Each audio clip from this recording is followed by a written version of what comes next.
gue rugi waktu, gue pun rugi soal dari biaya gitu kan. Itu kan gue mengeluarkan uang transport untuk temen gue itu, kayak gitu. Jadi kesimpulannya itu ya, tolonglah dipegang soal janji itu. Jadi diutamakan yang sudah janji dulu.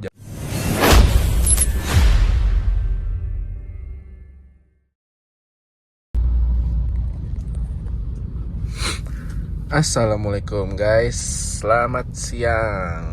Ini sekarang jam 1. Gue mau ngobrol sedikit nih.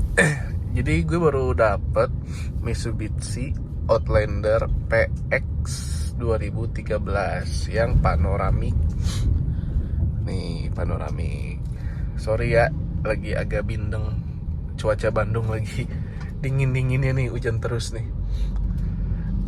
Ini mobil gue beli di Jakarta. Terus mobil ini diantar hari Jumat malam. Sekarang hari Senin. Mobilnya sih bagus ya, gitu. Oke. So far sih menurut gue nggak ada PR yang major sih, gitu. Mobil ini KM-nya baru 77.000. Ongoing service record Mitsubishi. Mobil ini juga warna abu-abu matic yang pastinya, gitu, biar enak dipakai di sini ya, yang pasti. Gue pertama kali nih ngambil Outlander gitu. Pada saat ngebeli ini kan di Jakarta ya, gue di Bandung, jadi nggak langsung gue yang turun tangan buat ngecek unit. Gue ada temen lah yang bisa minta tolong di Jakarta buat bantu cek unit, ngewakilin gue buat transaksi mobil ini. Nah, gue sih nggak terlalu berekspektasi banyak ya pada saat mau ngambil mobil ini, gitu. Cuman ngeliat di marketplace gitu kan, ngeliat kondisinya oke. Cobalah cek langsung gitu, maksudnya cek surat-suratnya, cek mobilnya ya, utamanya juga gitu. Apakah bekas nabrak, bekas banjir. So far sih so good ya, nggak ada masalah-masalah itu gitu, makanya berani gue ambil. Nah pada saat ini belum nyampe, gue nggak ada pemikiran mobil ini tuh kayak gimana gitu. Oh yaudah, cuman mobil city car yang tinggi gitu kan, tidak berekspektasi tinggi lah soal kenyamanannya gitu.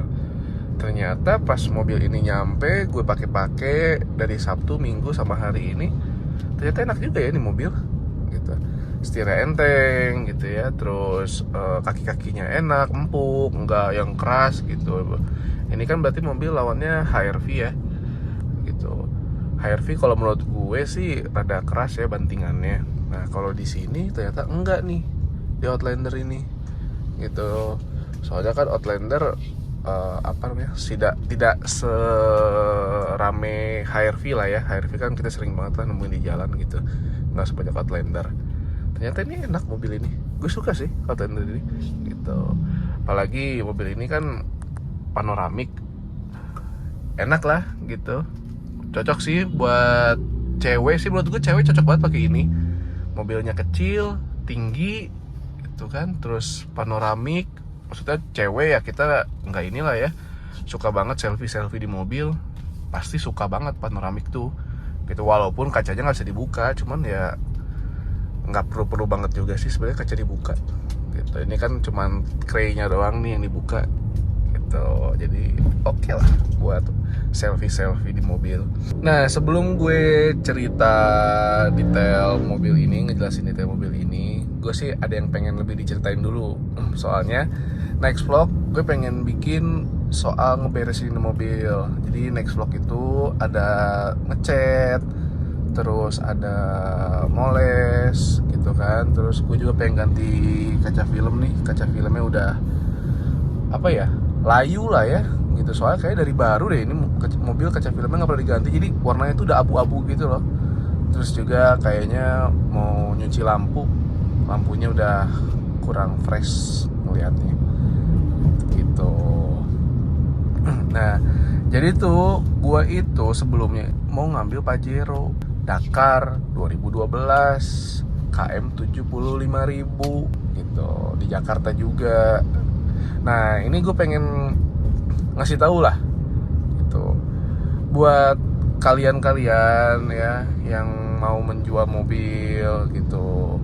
Kita sebagai pembeli, kalian sebagai penjual, ataupun sebaliknya, harus tetap punya etika pada saat menjual mobil. Walaupun itu mobil kalian gitu ya, tetap harus punya etika.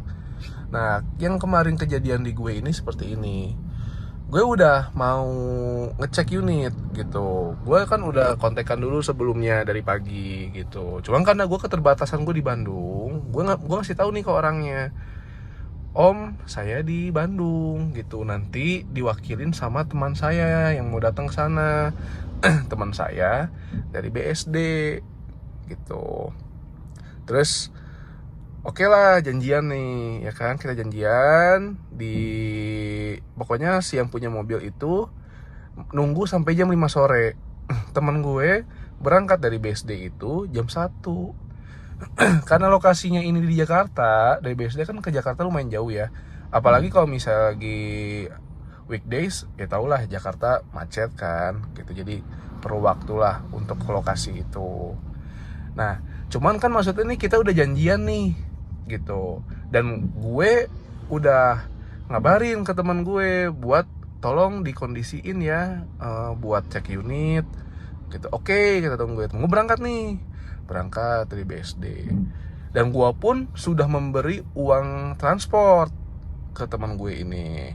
Pas pada saat datang, pada saat di jalan itu, oke mas, gitu ditunggu ya, gitu. Oke, kita berangkat nih, teman gue yang berangkat, gue standby lah, gitu kan. Maksudnya pada saat laporan mobil itu gimana kondisinya, PR-nya apa dan lain-lain, kan gue siap untuk inilah nantinya kalau misalnya memang oke, siap untuk transaksi langsung gue transfer dari Bandung. Temen gue nyampe ngabarin nih, Lang, ini orangnya susah dikabarinnya, nggak bales-bales, di telepon juga nggak diangkat. Oh mungkin lagi ngapain gitu ya, lagi nggak megang HP, coba aja ditunggu dulu gitu. Ditunggu, akhirnya ngabarin lah si yang jual mobil ini. Yang jual mobil ini bilang, oh mas udah nyampe ya gitu. Iya, temen gue nanya yang mana rumahnya, soalnya posisi Sherlock itu masih depan komplek. Jadi dia nanya, ini masuk komplek apa gimana gitu. Oh mas, ditunggu dulu aja di situ, soalnya ada yang ngecek mobil.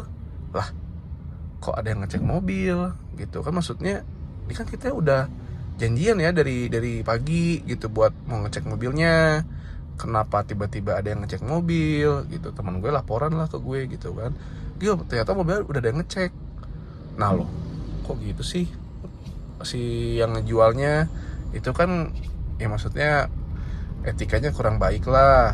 Dimana pada saat mobil itu kan akhirnya mobil itu terjual lah pada saat orang itu ngecek. Temen gue nungguin ya kan, nungguin ngecek karena dia bilang yaudah mas ditunggu aja gitu. Nungguin lah temen gue itu kan. Ternyata laku kan si mobil itu. Ya maksud gue itu janganlah seperti itu. Kalau misalnya memang sudah ada janji, ya ke siapapun lah, bukan soal ngejual mobil juga gitu kan, ya diprioritaskan lah yang sudah ada janji gitu. Ya sekarang kan kayak teman gue gitu, dia jauh-jauh dari BSD ke Jakarta, tidak membuahkan hasil. Bukannya karena mobilnya misalnya ternyata bekas nabrak atau bekas banjir yang kita jadinya nggak ngambil gitu. Ini masalahnya belum dicek mobilnya juga dilihat juga belum gitu. Nggak ada apa ya, nggak ada ininya gitu nyampe ke sana tuh gitu. Tidak ada hasil sama sekali gitu kan. Dia cuma datang, ketemu, minta maaf. Ya memang oke lah minta maaf gitu. Cuman jangan seperti itu gitu kan. Pertama teman gue rugi waktu, gue pun rugi soal dari biaya gitu kan. Itu kan gue mengeluarkan uang transport untuk temen gue itu kayak gitu. Jadi kesimpulannya itu ya tolonglah dipegang soal janji itu. Jadi diutamakan yang sudah janji dulu, jangan seperti itu gitu. Jadi tadinya rencana itu gue dari Jakarta ke Bandung itu temen gue itu bawa 2 unit Outlander ini sama Pajero. Cuman ya belum rezeki lah gitu. Jadi cuma 1 Outlander. Gue masih nyari sih Pajero atau Fortuner lah, yang diesel. Mau yang VNT, mau yang VRZ, mau Pajero yang 2012 Dakar atau yang udah facelift juga ya boleh lah. Gitu, lagi pengen main diesel soalnya. Kalau kalian yang ada boleh sih tawar-tawarin gitu, siapa tahu mobilnya cocok, harganya cocok gitu. Kalau misalnya emang ini ya ada info langsung kita cek gitu. Nah, vlognya sih nggak panjang-panjang dulu gitu, karena nanti aja ya video detailnya gue kasih lihat pas mobilnya udah beres biar enak. Soalnya mau nyuci mobil juga takut hujan lagi, ntar aja sekalian dicat dari beres poles biar enak lagi celong. Kita biasa standby di Maxi Garage. Ya udah, see you.